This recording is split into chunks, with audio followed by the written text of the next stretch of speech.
Hey y'all, and welcome to Politibrawl.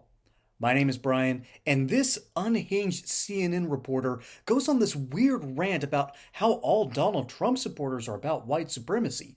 And of course, Scott Jennings drops a truth bomb that even she can't deny. Let's dive in. Democrats also need to not make their whole personality hating Donald Trump. Like, people have a set position of Donald Trump. At this point, you're not really, that cannot be your leading effort. But they also, I feel like, are constantly running and messaging on what they want voters to care about, not what voters actually care about. So whether it's democracy, whether it's to some degree reproductive rights, that just was not the defining issue of this election, rather than, oh, it's pocketbook issues, it's the cost of living, it's border security. It's not pocketbook issues. I don't want to interrupt you. I thought it was about eggs.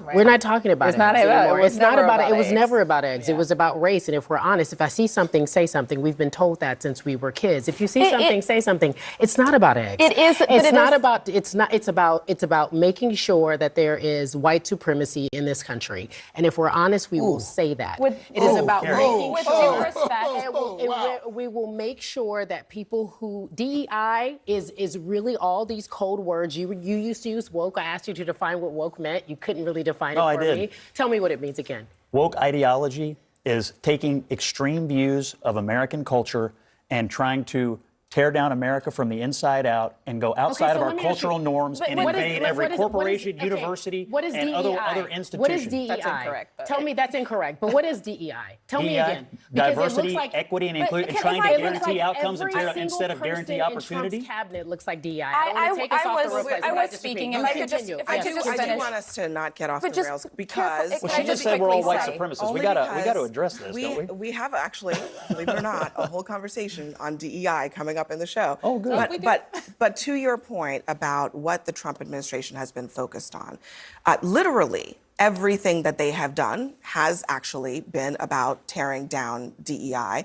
Elon Musk is literally searching for the code words, the keywords in the government spreadsheets and deleting those items. Can I just say one thing, though? Demonizing a whole swath of voters and saying they voted because they're racist or misogynist, not because they're pocketbook. Those weren't my words, yours, but go ahead. Okay, but you said it was about white supremacy. I said it was about white Democrats will keep losing if they do that. All the voters were white supremacists, but it's not about eggs. She said it was about pocketbook issues. It's not about pocketbook issues. You don't think people were at all motivated by the state of the economy, the cost of living, the cost of housing? Absolutely, but yes, and you're smart enough to know yes, and. If race is not the issue, then why is DEI mentioned every single day as a solution to every single problem that faces this Because of how pervasive it is, and how hateful really it is to an actual conservative ideological view. But do you think it is true that all of America's ills, from the plane crash to whatever it is, wildfires, due to DEI for real? I think that if you believe in the fundamental principle of America, which is that we guarantee everybody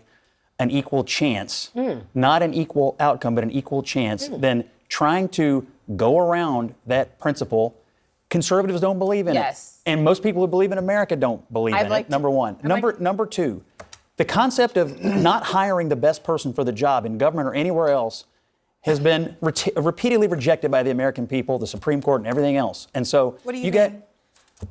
So I guess what I'm saying is, like, if that is the case, then people are questioning the actual qualifications of many people Donald Trump hired for jobs. Yeah. So do you think that he actually... Why? Because Elon Musk doesn't even go here. Do you think that he... That's why. This is the question people are asking. This is the question that Ryan Clark just asked.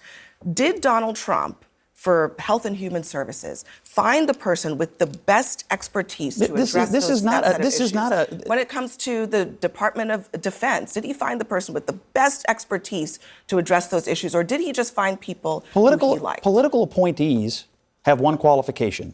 They serve at the pleasure of the president because the president believes that person's going to best carry out their agenda. That is the only qualification. And to protect and defend the Constitution. And that is the only the only qualification for a political appointee. Competency doesn't matter. Of course they're competent. Of course he believes they're competent. If he didn't believe they were competent, he wouldn't appoint them. I'm not being fair with that. You're not being fair with that response. She asked you a very simple question, yes or no. Look at the appointees. Do you believe DEI had anything to do with those appointees? Do you believe they were qualified? Do you think they would protect and defend the Constitution that represents all of the people of the United States of America? I think Mark Rubio. I think you all have literally no idea how the government works, is what I actually do. You clearly don't know how it works, Ms. Kari, okay? Alyssa Griffin, she understands. Scott Jennings, He seems to understand. The whole point of creating a cabinet is to create a group of people that's going to push out your ideas best. That is the first idea if you have a lot of vision. If you don't care about the ideas and you just want everything to run smoothly, okay, you nominate the normal kind of bureaucrats. But the American people are tired, sick and tired of the normal kind of bureaucrats. Because so far, it seems that the way people are responding to things going on in Washington, D.C. right now, there are no normal bureaucrats anymore. There's probably a handful here and there, but they don't get into the leadership roles. If they were normal, let's say a Christopher Wray, if he was normal, would have tried to uproot the insanity that had become the FBI. Instead, he continued to weaponize it, and it got worse under the Biden administration, under the exact same leadership, even though Trump appointed him. Okay, it is possible that these bureaucrats get in there, and even if they're appointed by the right people, they can't do the job, right? That's why this go round, it looks like the people who are either A, a little bit more loyal to the cause, B, have an ideological agenda that is, for instance, making America healthy again, and or C, you just happen to be really good at your job, like, for instance, Marco Rubio. Marco Rubio has wanted this job as Secretary of State for forever. This dude has wanted it badly because he kind of wanted a way out of the Senate, and he wants another path to the presidency. So look for Rubio to be a very interesting player in current politics, but ultimately, the idea is that you are supposed to build a cabinet that is going to represent, or at least fix, the problems that the American people keep seeing time and time again. So that's the point of building a cabinet. That's point number one.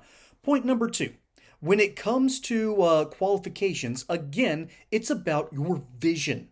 What is your vision? If you believe in making America healthy again, that means that you're going to look at our food chain. You're going to look at how the FDA does things. You are going to look at every single nook and cranny. You're going to re-look at every single study and try to ascertain what the truth of the matter is when it comes to why Americans are living such unhealthy lifestyles. So you can blame seed oils all you want, but the reality is, if you don't have someone in Health and Human Services that is at least attuned to these problems and doesn't have a vision, I'm sorry, you're doing a disservice to Americans. So Donald Trump is so far picking the right people in the right positions. So far, I think he's doing a fantastic job. One of the big reasons I want Pete Hegseth in there is because it stops the insanity that has become the U.S. military. See, and this is the second big thing from this video, defining woke. It's not about the definition. The whole reason that we're blaming woke and now we're blaming DEI for a lot of our problems is because those ideologies, the idea of diversity, equity, and inclusion has been so prevalent that it could be argued that it was shoved down our throats. We saw it everywhere. We see it everywhere in our movies in Hollywood. We see this at Target, and that's why we boycotted it. We even see this in our Bud Light commercials, and finally we said enough's enough, no more Bud Light, which is a net positive for the American people. That's also how you make America healthy again, unironically. And so the American people are clearly tired of this ideology being pushed upon us. Not because we think that, oh, well, someone has a different color skin than I do. I need to discriminate against these people. No. That ideology has gone, all right? I love bringing up just how much Georgia has grown. I grew up outside of the suburbs of Atlanta, and there's a little town called Kennesaw. And in that town, there was a dude by the name of Dent Myers, who was probably the last living Klan member in the area, all right? That dude has passed on into the next life. I don't know where he is. I've got a couple of guesses. But the reality is that whole old South has died off. It's not there anymore. That old racist character is gone. And it has been erased and replaced, thank God. And it's been replaced by people who are more, instead of the old Dixiecrats, you're getting the Barry Goldwater Republicans. That's a longer topic for another day. But ultimately, the whole idea that Donald Trump is the secret racist and the American people deep down are still very racist is very, very wrong. Very, very just flawed. See, they have, I don't like saying the word they. Let me put it to you another way. The Democrat Party, yeah, there we go. The Democrat Party has been pushing a racial narrative for the longest time in American politics, and it hasn't slowed down. It started getting huge traction after Occupy Wall Street got magically swept under the rug, and when Barack Obama became president. Right around 2014, there's about a 10-year period where about all they talked about in the mainstream media was racial elements. They didn't talk about economics anymore. They switched to another side of the coin, or at least to another part of the political spectrum. And it has not paid off well because it hasn't helped out the people it was designed to help out. DEI has the same problem, and Thomas Sowell brings this up. And basically, the problem with DEI is the people that they're trying to raise up still don't have the, internal infrastructure to handle certain issues.